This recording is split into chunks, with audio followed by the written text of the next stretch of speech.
Shalom, Bapak Ibu yang dikasihi Tuhan Yesus.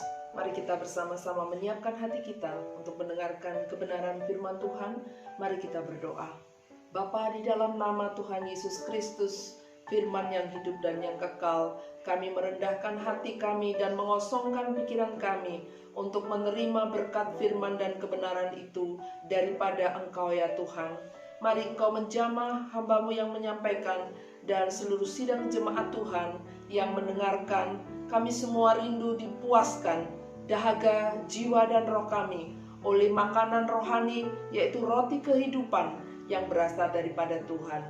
Di dalam nama Tuhan Yesus Kristus, hikmat-Mu turun atas kami semua dan memohonkan belas kasihan Tuhan tercurah atas seluruh sidang jemaat-Mu pada saat ini.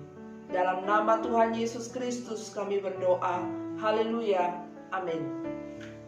Bapak Ibu yang dikasihi Tuhan dan saudara-saudari sekalian, mari kita bersama-sama membuka di dalam kitab Galatia pasal yang ke-6 ayat yang ke-6 sampai dengan ayat yang ke-10. Demikian bunyi firman Tuhan. Dan baiklah dia yang menerima pengajaran dalam firman, membagi segala sesuatu yang ada padanya dengan orang yang memberikan pengajaran itu. Jangan sesat, Allah tidak membiarkan dirinya dipermainkan, karena apa yang ditabur orang itu juga yang akan dituainya. Sebab barang siapa menabur dalam dagingnya, ia akan menuai kebinasaan dari dagingnya. Tetapi barang siapa menabur di dalam roh, ia akan menuai hidup yang kekal dari roh itu. Janganlah kita jemu-jemu berbuat baik, karena apabila sudah datang waktunya, kita akan menuai jika kita tidak menjadi lemah. Karena itu, selama masih ada kesempatan bagi kita, marilah kita berbuat baik kepada semua orang, tetapi terutama kepada kawan-kawan kita seiman. Tema renungan kita pada saat ini adalah tabur tuai. Tabur tuai yang akan kita bahas pada kesempatan ini, ada beberapa kebenaran yang akan kita urai dari ayat per ayat, dari mulai pasal yang ke-6 sampai dengan ayat yang ke-10. Kebenaran yang pertama menyatakan bahwa apa yang ditabur orang itu juga yang akan dituainya. Ini kebenaran yang pertama yang perlu Bapak Ibu yakini, bahwa apapun yang Bapak Ibu dan saya tabur selama ada di dunia ini, satu saat kita akan menuai apa saja yang kita tabur tersebut. Nah, kebenaran yang kedua, barang siapa menabur dalam daging, ia akan menuai kebinasaan. Itu kita lihat di ayat yang ke-8. Sedangkan barang siapa menabur dalam roh, ia akan menuai hidup yang kekal. Jadi ada dua gambaran yang dilukiskan di dalam pasal ini, bahwa hanya ada dua kehidupan, yaitu hidup di dalam daging dan hidup di dalam roh. Kalau Bapak Ibu lihat, saya sudah membuat skema bahwa kehidupan ini hanya ada dua, yaitu hidup di dalam daging dan hidup di dalam roh. Nah, kehidupan yang di dalam daging ini adalah yang tercermin di dalam seluruh perbuatan-perbuatannya akan menuai kebinasaan. Sebaliknya, orang yang hidup di dalam roh akan menuai hidup yang kekal. Nah, gambaran ini itu dijelaskan secara rinci di pasal yang ke-5 ayat yang ke-19. Kalau perbuatan daging, Bapak Ibu bisa lihat di situ, apakah perbuatan daging itu yang akan menuai kebinasaan. Perbuatan daging yang telah nyata, yaitu percabulan, kecemaran, hawa nafsu, penyembahan berhala, sihir, perseteruan, perselisihan, iri hati, amarah, kepentingan diri sendiri, percideraan, ya, roh pemecah, kedengkian, kemabukan, pesta pora, dan sebagainya. Ini perbuatan-perbuatan daging yang telah nyata, yang dijelaskan begitu rinci di dalam pasal yang kelima ayat yang ke-19. Nah, semua perbuatan ini pada akhirnya akan menuju kepada kebinasaan. Sedangkan orang yang hidup di dalam roh, ya, dipimpin oleh Roh Kudus, maka hidupnya akan menyatakan buah-buah roh itu sendiri, yaitu kasih, ya, sukacita, damai sejahtera, kesabaran, kemurahan, kebaikan, kesetiaan, kelemah lembutan, dan penguasaan diri. Ada 9 buah-buah roh yang itu cerminan dari orang yang hidup dipimpin oleh roh. Ya, roh di sini roh huruf besar, ya, artinya Roh Kudus. Dan orang-orang seperti ini akan menuai hidup yang kekal. Bapak, Ibu, dan saudara sekalian, 2 gambaran ini akan mengevaluasi hidup kita. Apakah kita sedang hidup di dalam daging atau hidup di dalam roh, yaitu dipimpin oleh Roh Kudus. Nah, ayat 25 pada pasal yang kelima mengatakan bahwa jikalau kita hidup oleh roh, baiklah hidup kita juga dipimpin oleh roh. Bapak, Ibu, saudara sekalian, peringatan ini atau nasihat ini itu ditujukan kepada jemaat di Galatia yang notabene jemaat ini sudah mengerti konsep keselamatan, bahwa Kristus telah mati menebus dosa-dosa mereka. Jadi ada kelepasan, ada kemerdekaan di dalam Kristus yang telah menyatakan karya salib penebusannya bagi kita orang-orang yang percaya. Tetapi kenapa nasihat supaya tidak hidup di dalam percabulan, kecemaran, dan lain sebagainya, yaitu kehidupan dalam daging? Karena kita masih diberikan Tuhan kehendak bebas. Setiap pagi kita diberikan pilihan, kita mau menuruti daging atau menuruti pimpinan roh. Sehingga Bapak, Ibu, dan saya harus terus-menerus setiap hari menyerahkan hidup kita kepada pimpinan roh. Apakah orang yang sudah diselamatkan dan sudah percaya kepada Yesus Kristus bisa jatuh dalam berbagai-bagai pencobaan karena hidup di dalam daging? Bisa.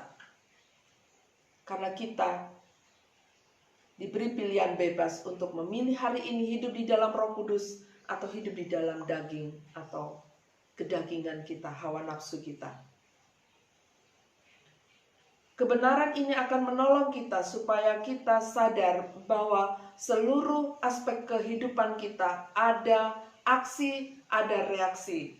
Selalu ada tindakan, ada konsekuensi.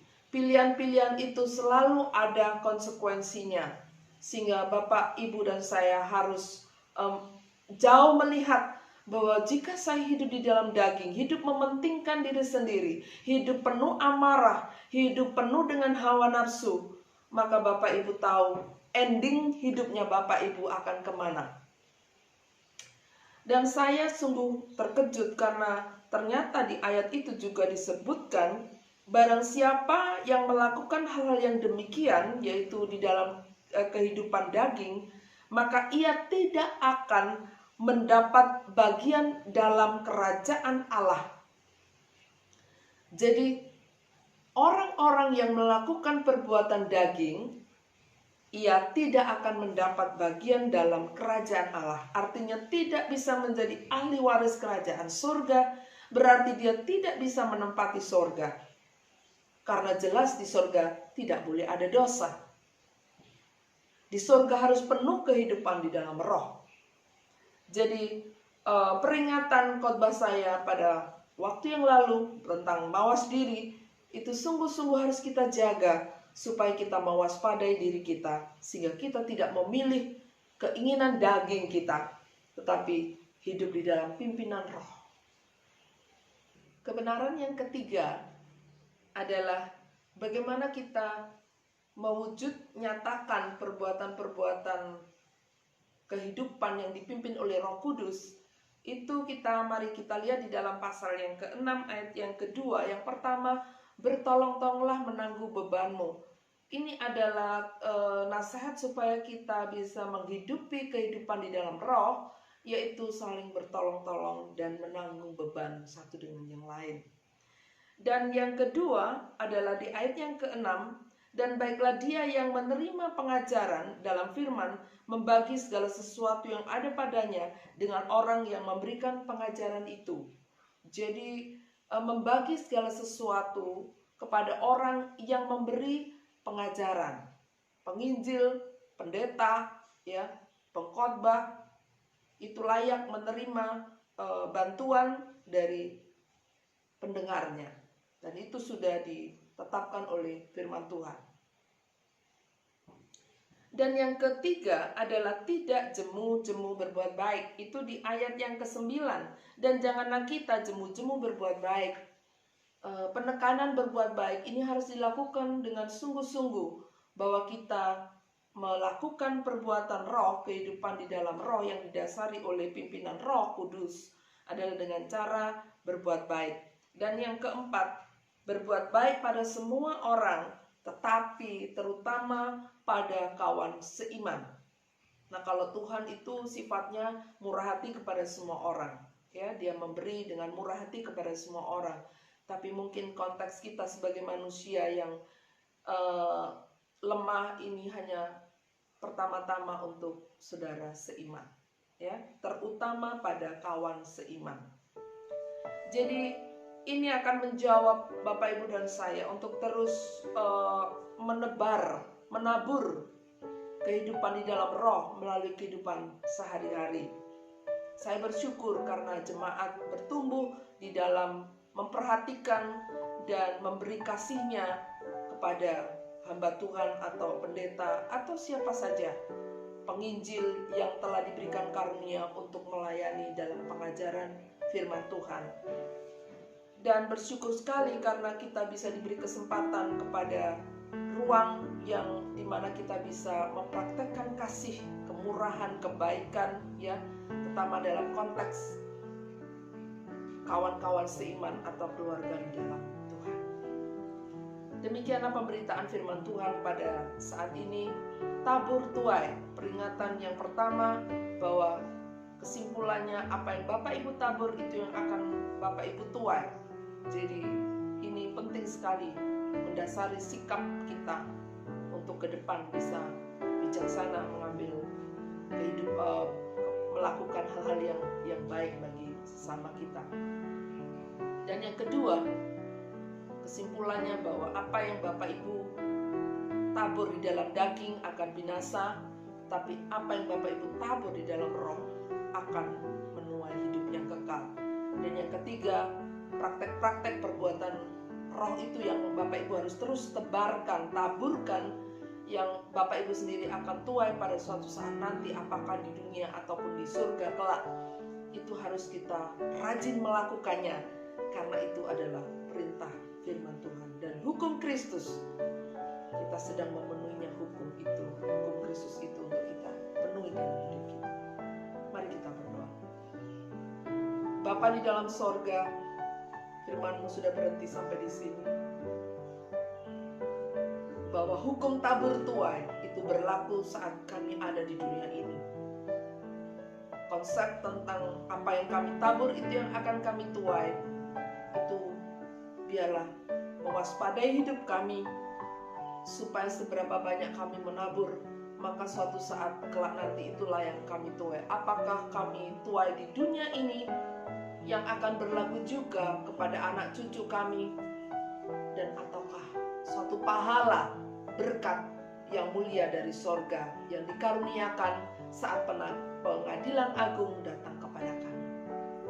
Yang kedua, kami sadar bahwa kalau kami menabur di dalam daging, maka kami akan binasa. Itu berarti maut, neraka kekal.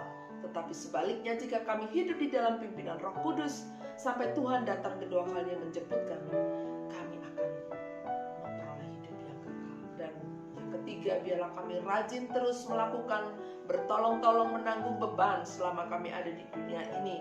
Kami memberi yang sepatutnya, sewajarnya kepada orang-orang yang memberi pengajaran kepada kami. Itulah tanda kasih, tanda penghargaan kami kepada hamba-hamba Tuhan, pendeta, gembala sidang maupun penginjil yang telah mewartakan Injil kebenaran firman Tuhan bagi umatnya.